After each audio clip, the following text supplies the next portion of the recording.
L'heure de la consécration sonne enfin pour la 125 cm3 Motobécane et son pilote Guy Bertin.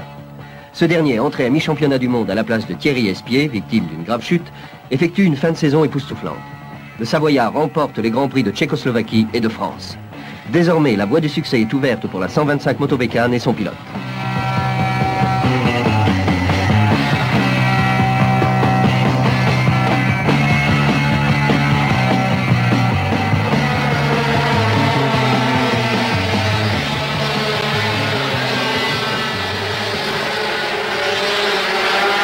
Forte de ces 2 victoires en Grand Prix, l'écurie Motobécane prépare la saison 80. Une saison se joue aussi en hiver. Période des mises au point et recherche en laboratoire. Un long travail pour l'équipe Motobécane. Nous sommes 4 personnes à travailler sur cette moto. Il y a Jean Bidalot qui est ingénieur, et il y a Jean-Paul Farc qui travaille au banc, et Daniel Auffrère et moi-même qui travaillons à l'atelier. Dans cet atelier, les motos sont construites, sont entretenues. Nous les montons complètement et nous les entretenons pendant le cours de la saison. La recherche de puissance est faite à l'atelier. On donne les pièces à Jean-Paul Fargue qui est au laboratoire, qui lui les teste sur le banc d'essai, éventuellement fait des modifications sur place et il nous ramène les pièces terminées.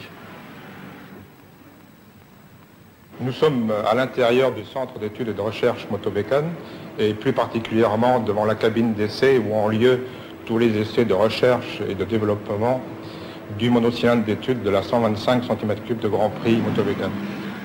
Plus concrètement, à l'intérieur de cette cabine se déroulent tous les essais de recherche, d'amélioration et de vérification de conformité des pièces à leur montage sur la moto de Grand Prix. Lors des premiers essais, on atteignait une puissance de 40 chevaux à 14 600, 14 700 tours. Et après tous les travaux d'amélioration et de recherche systématique, on est parvenu, grâce en particulier au développement de tous les systèmes d'échappement et de silencieux, à atteindre actuellement la puissance de 45 chevaux et demi à 13 700, 13 800 tours. Le moteur bicylindre fournit une puissance de 45 chevaux à 13 800 tours minute. Le refroidissement s'effectue par eau. L'embrayage est un multidisque travaillant à sec. Monter, démonter, remonter. La réussite est à ce prix. Chaque détail, chaque pièce compte pour une machine aussi sophistiquée que la 125 de compétition Motobécane.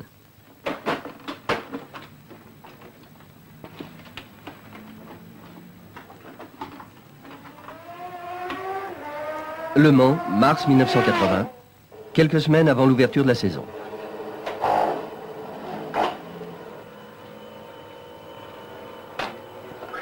Tiens, voilà la guerrière.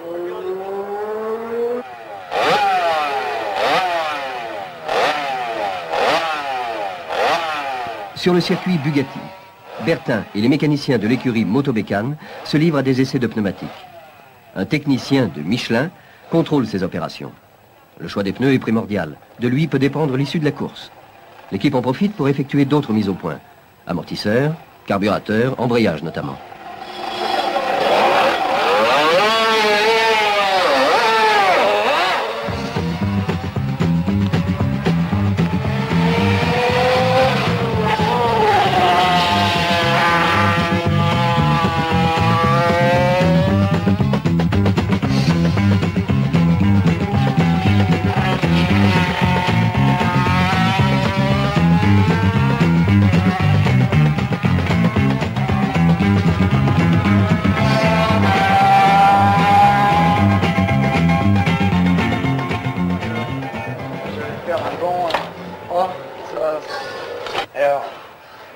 Ben pour l'instant ça va, hein, mais il faudrait tout décider quand il pleut pas.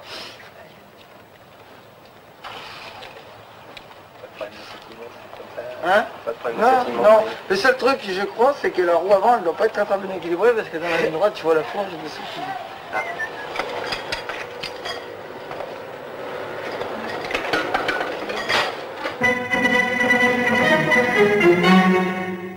qui... À Misano, ouverture de la saison.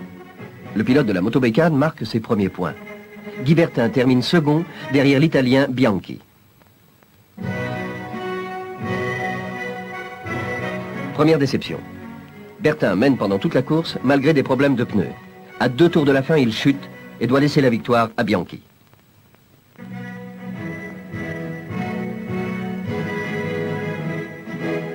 Veille du Grand Prix de France au Castellet. Guy Bertin effectue sa seconde séance d'essai de la journée.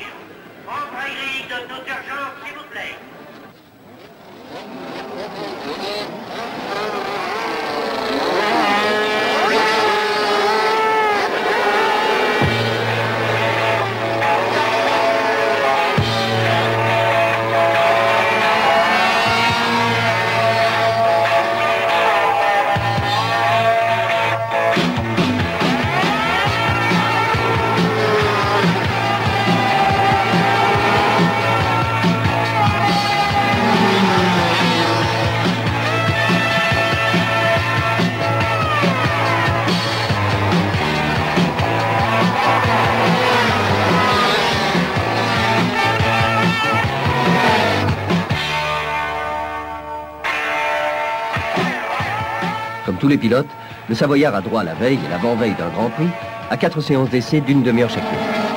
L'occasion pour lui de redécouvrir un circuit qu'il a maintes fois parcouru, de remémoriser les courbes, de demander les mises au point nécessaires. L'avant ne glisse plus, mais l'arrière, il est tellement tangent que je peux pas vraiment accélérer. Et si j'accélère pas, je tourne pas. Et là, j'ai pas assez accéléré, ça m'aurait fait tourner, mais je peux pas parce que on va passer l'autre. Hein. Derrière, il est trop limite.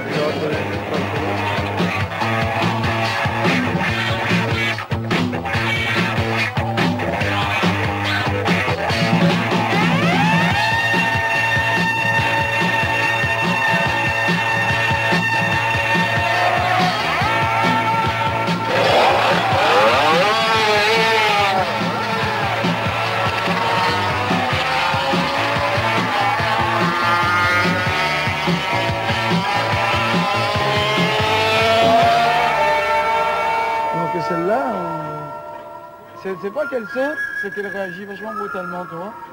La moindre bosse, voilà, les... Fin des essais. Dernière réunion générale entre Bertin et les mécanos. On discute du choix de la machine. L'écurie Moto-Bécane dispose en effet de 2 motos identiques. C'est une sécurité pendant les essais et surtout cela permet des innovations sur l'une sans prendre de risques sur la seconde. On discute rapport de boîte, on choisit les types de pneumatiques appropriés aux caractéristiques de la piste, aux prévisions météorologiques. On évoque naturellement la tactique à suivre après les derniers chronos. Guy Bertin est le favori.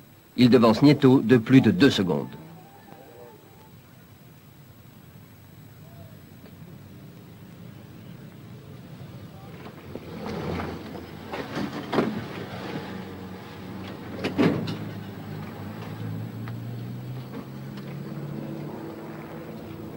Dimanche matin, 1h30 avant la course, ultime préparatif pour les mécanos. Sur celle-là, il est trop serré. Non, celle-là, il va bien. Vous savez... Pourquoi l'autre, il était trop serré, alors ça faisait fuir. Ah, il a... Tu viens? T'as rasé, déjeuner? On passe les pneus neufs au papier de verre, cela permettra une meilleure adhérence à la piste. Dernière vérification pour Jean Bidalot.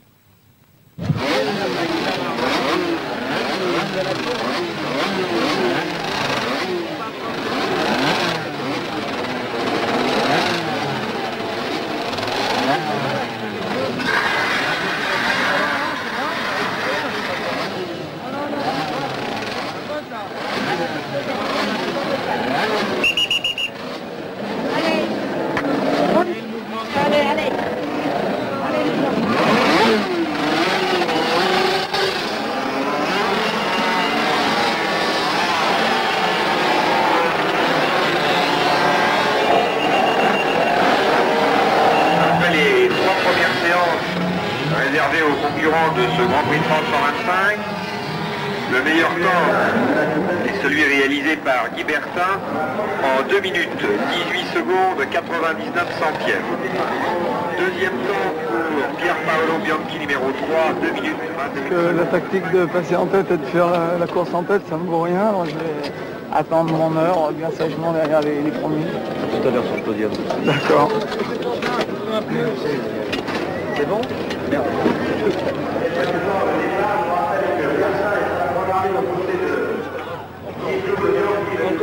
encore.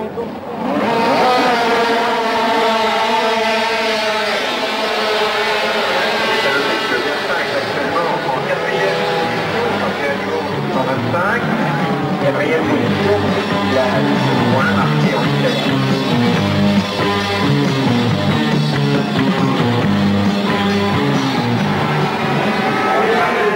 Il semble que ce soit Nieto qui soit en tête maintenant. Nieto devant Bianchi en troisième position, Bertin, quatrième, De Muller.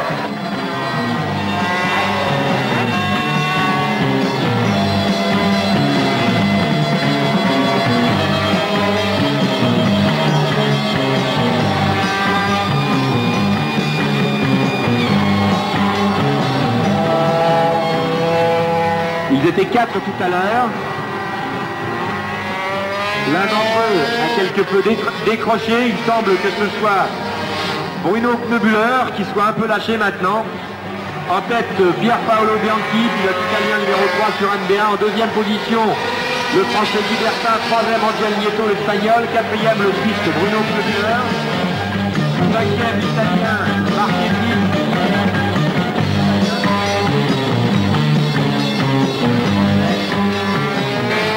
Bertin qui nous est signalé donc en panne au poste 8, c'est dommage, les espoirs d'une victoire française en 125 s'envolent. Il reste un splendide mano à mano entre le Minarelli numéro 1 d'Angel Nieto et le LBA de Pierpaolo Bianchi numéro 3, alors que le chronométrage officiel de Comic a remporté pour Angel Nieto 2:18:75. Troisième donc maintenant Bruno Knöbüller, de tête de l'abandon de la moto-bécane.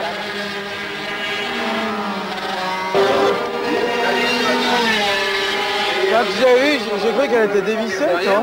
Devant. Elle a cassé à ras du contre-coup.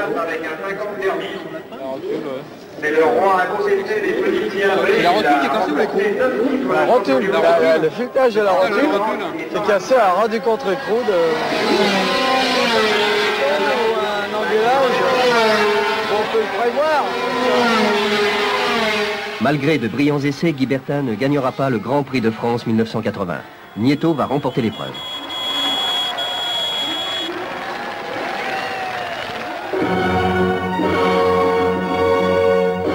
La chance sourit enfin à la moto-bécane. Guy Bertin remporte sa première victoire de la saison devant le Suisse Müller.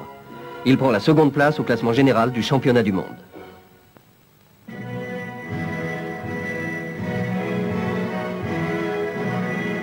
Guy Bertin confirme sa forme du Grand Prix de Yougoslavie. Après une lutte acharnée, le Savoyard prend la deuxième place dans le sillage de Nieto. Au classement général, Bianchi ne le précède plus que de 11 points. Avant le Grand Prix de Belgique, l'espoir grandit dans le camp de motobécane. Ses performances de Rijeka et d'Assen ont permis à Guy Bertin de se rapprocher de l'Italien Bianchi, auteur d'un début de saison remarquable. Chacun espère en une seconde victoire qui remettrait définitivement en course le pilote français pour le titre de champion du monde.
Agressif, très sûr de lui, Bertin dès le départ se colle à la roue de Nieto.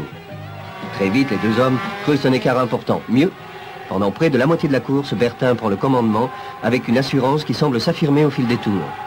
Pourtant, Nieto va finir par avoir le dernier mot. En fait, tout va se jouer dans la dernière épingle.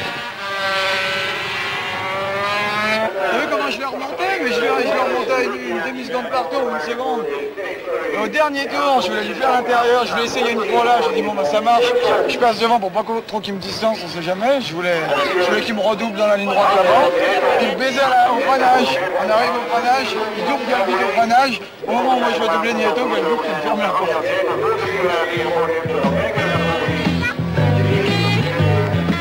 Cette victoire, Guy Bertin va la manquer pour quelques centièmes de seconde.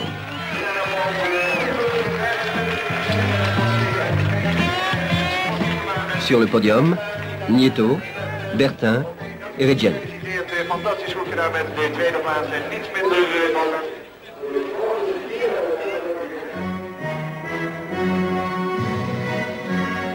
Abandon de Bertin au 20e tour sur ennui de boîte de vitesse. Bertin survole les essais. Dans le Grand Prix, il est en tête quand il doit abandonner à l'avant-dernier tour, laissant la victoire une nouvelle fois à Nieto.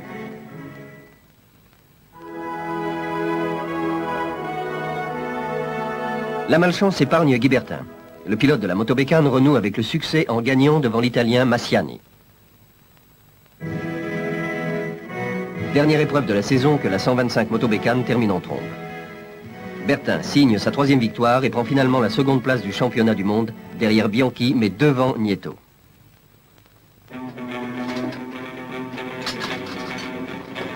Fin de la saison 1980. En 2 saisons, Guy Bertin et la 125 Motobécane de compétition auront remporté 5 épreuves de championnat du monde. Une réussite qui est avant tout une œuvre collective. Michelin, Castrol et l'écurie Pernod auront contribué efficacement au succès de la 125 Motobécane. Un titre de vice-champion du monde pour un pilote français sur une moto française. Qui aurait envisagé une telle hypothèse voici quelques saisons? Il s'agit bien là d'une affirmation du savoir-faire et de la technicité de Motobécane en matière de moteur de temps. Une expérience au service de la qualité et des performances des moteurs de série.